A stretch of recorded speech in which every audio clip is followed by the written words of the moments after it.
സിറിയയിലെ കോൺസുലേറ്റിൽ ഇസ്രായേൽ ബോംബാക്രമണം നടത്തിയ സംഭവത്തിൽ അമേരിക്ക ഒരു കാരണവശാലും ഇടപെടരുതെന്ന് ഇറാൻ ആവശ്യപ്പെടുന്നു.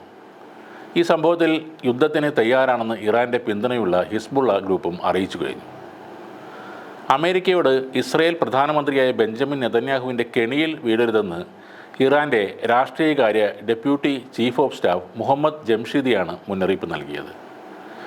എക്സിലൂടെയായിരുന്നു അദ്ദേഹം തൻ്റെ ഈ പ്രതികരണം അറിയിച്ചത്. അമേരിക്കയുടെ ലക്ഷ്യങ്ങളിൽ ഇടപെടരുതെന്ന് അവർ പ്രതികരിച്ചതായും ജംഷീദി അറിയിക്കുന്നു.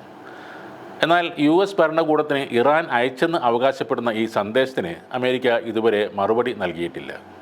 എന്നാൽ US അതീവ ജാഗ്രതയിലാണെന്നും ഇസ്രയേലിൻ്റെയോ അല്ലെങ്കിൽ അമേരിക്കയുടെയോ ലക്ഷ്യങ്ങൾക്കെതിരെ ഇറാനിൽ നിന്ന് എന്തെങ്കിലും തരത്തിലുള്ള ആക്രമണം ഉണ്ടായാൽ നേരിടാൻ തയ്യാറെടുക്കുകയും ചെയ്യുന്നു എന്നാണ് CNN റിപ്പോർട്ട് ചെയ്യുന്നത്. ഇസ്രായേലിൽ സൈനികർക്ക് നേരെയോ രഹസ്യ അന്വേഷണ ഏജൻസികൾക്ക് നേരെയുള്ള ആക്രമണമാണ് ഇറാൻ ഇപ്പോൾ പ്ലാൻ ചെയ്യുന്നത് എന്നാണ് അമേരിക്കയുടെ കണക്കുകൂട്ടൽ. NBC ആണ് ഇക്കാര്യം റിപ്പോർട്ട് ചെയ്തത്. കഴിഞ്ഞ തിങ്കളാഴ്ചയാണ് ഡമാസ്കസിലെ മെസ്സേജ് ജില്ലയിലുള്ള ഇറാൻ കോൺസുലേറ്റിന് നേരെ ആക്രമണം ഉണ്ടായത്. സംഭവത്തിൽ 2 ഇറാനിയൻ ജനറൽ ഉദ്യോഗസ്ഥർ ഉൾപ്പെടെ 7 പേരാണ് കൊല്ലപ്പെട്ടത്. പ്രധാന കെട്ടിടത്തിന് ചേർന്നുള്ള ഓഫീസും ആക്രമണത്തിൽ തകർന്നിരുന്നു. സംഭവത്തിൽ തങ്ങൾക്ക് അറിവില്ല എന്നായിരുന്നു അമേരിക്ക ഇറാനെ അറിയിച്ചത്. ഇപ്പോൾ മിഡിൽ ഈസ്റ്റിലുള്ള അമേരിക്കൻ താവളങ്ങൾക്കും സൈന്യത്തിനും നേരെ ആക്രമണം ഉണ്ടായാൽ അത് തടയാനാണ് അമേരിക്ക പ്രധാനമായും ശ്രമിക്കുന്നത്. ഇസ്രായേലിനെതിരെ കടുത്ത പ്രതികരണം നടത്തുമെന്ന് ഇറാൻ ആവർത്തിച്ച് പറയുമ്പോഴും ആക്രമണം ഉണ്ടാകുന്നത് നേരിട്ടാണോ അതോ ഹിസ്ബുള്ളയിലൂടെ ആണോ എന്ന കാര്യത്തിൽ ഇതുവരെ വ്യക്തത വന്നിട്ടില്ല.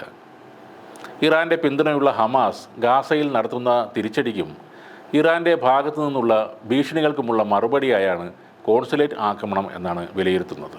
ഇറാനിൽ നിന്നും തിരിച്ചടി പ്രതീക്ഷിക്കുന്ന ഇസ്രായേൽ ഇപ്പോൾ കനത്ത ജാഗ്രതയിലാണ്. അവർ റിസർവ് സൈനികരെ വിളിച്ചു വരുത്തുകയും തങ്ങളുടെ വ്യോമ പ്രതിരോധം ശക്തിപ്പെടുത്തുകയും ചെയ്തിട്ടുണ്ട്. എന്തായാലും ഇറാൻ ആക്രമണം ഉറപ്പായി നടത്തുമെന്നും ഇസ്രയേലുമായി ഏത് തരത്തിലുള്ള യുദ്ധത്തിനും തങ്ങൾ തയ്യാറാണെന്നും ഹിസ്ബുള്ള നേതാവ് ഹസൻ നസറുള്ള കഴിഞ്ഞ ദിവസം പറഞ്ഞിരുന്നു. ഇറാൻ എങ്ങനെയാണ് തിരിച്ചടി നടത്തുന്നത് എന്ന കാര്യത്തിൽ ഇതുവരെയും ഒരു വ്യക്തത വന്നിട്ടില്ല. പലപ്പോഴും പലസ്തീൻ വിഷയത്തിൽ ഇസ്രയേലിന് തിരിച്ചടി നൽകും എന്ന് ഇറാൻ പറയാറുണ്ട്. എന്നാൽ തങ്ങളുടെ കോൺസുലേറ്റ് ആക്രമിക്കുകയും 2 ജനറൽമാരെ കൊലപ്പെടുത്തുകയും ചെയ്തതോടെ കാര്യങ്ങൾ ഗുരുതരമായി മാറിയിട്ടുണ്ട്. ഭയം ഇല്ലെന്ന് പറയുമ്പോഴും ഒരു ആക്രമണം നേരിടാനുള്ള തയ്യാറെടുപ്പുകൾ നടത്തുകയാണ് ഇസ്രായേൽ എന്ന രാജ്യമൊട്ടാകെ.